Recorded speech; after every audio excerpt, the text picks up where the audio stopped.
So yun na nga guys, no, napaka-solid at pinuntahan nga pala natin dito ang isa sa mga nagtitrending dito sa Taguig. At ayun na nga guys, meron tayong nakitang bossing. Boss! Parang kilala kita. Siyempre. Ikaw ba si Boss M? Ako si Boss M Vlogs. Dating food vlogger, pero ngayon food vlogger pa rin. Yun o, bakit nagbi-business ka na lang pala ngayon, boss? Wala na tayong kita sa vlog. Kaya eto, dito tayo focus tayo sa negosyo kung saan mabilis kumita. Diba? Malit na negosyo, pero mabilis kumita. Tinigil ko na kasi yung pang-scam eh. Aray mo. Ito, pagluluto kita na adobo fried rice. Adobo fried rice? Adobo fried rice ang pake. Anong adobo yan? Ay anong laman yan? Giniling tapos sauce ng adobo. Grabe. Hindi yan basta sauce lang ng adobo. Kita nyo naman ng giniling oh.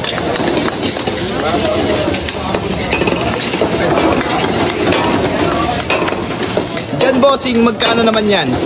Price lang, same lang din, 75 lang sa lahat. Tapos pag nilagyan mo na rin siya ng laman, kung ano yung gusto mong gawing ulam, depende, 165, 170, hanggang 170 tayo wala nagpas ng 180. Isipin mo, naka-fried rice ka na, tapos may ulam ka na masarap, diba? 175. Tapos, grabe.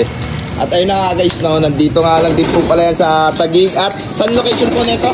dito lang kami sa may 3 Luzon Street, Barangay South Signal, Taguig City. Dito lang sa may malapit sa may Jollibee Triumph. I-waste nyo lang yung Glaze Heaven Bake Shop. Madali itong hanapin. Open kami pala ng 3 PM hanggang 12 midnight. So, layo ka na dito sa Sinagaw. Ayan, vlogger na mismo yung nagluluto sa inyo ha. Kaya panalong panalo. Ayan guys oh. Abay, marunong ka pala niyan. Hindi lang basta food vlogger, no? Marunong tayo nito. Talagang may skills ka talaga, no? Adobo rice. Ang bango ah. 75 pesos, rice, adobo rice. Tapos lagyan natin yung ulam. Pork chop, saka ito.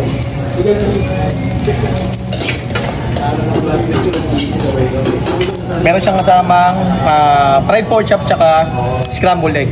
Depende na lang kung anong gusto nilang toppings. Oo, depende kung anong gusto mong toppings. Meron tayong chicken, pork, siomai, sisig, lechon kawali, marami pang iba. Marami tayong ulam dito.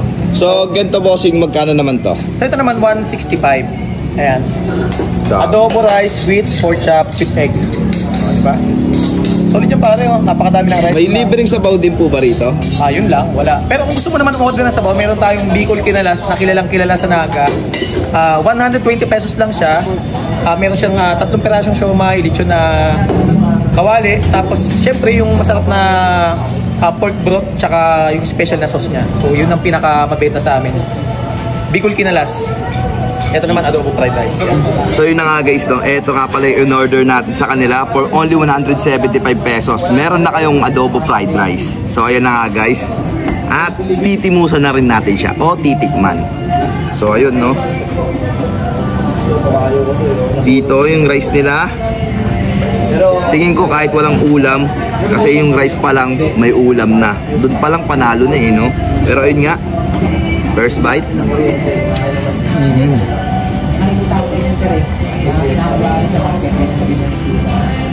Sarap niya guys, legit, sobrang sarap niya talaga.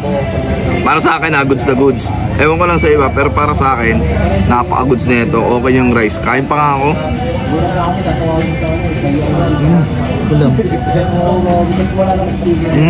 Kasi ito, ang laki po.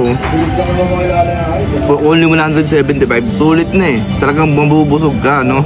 At ito pa. Lutong ba? Malutong man. Talagang ano eh, mabisa. Ayan, no?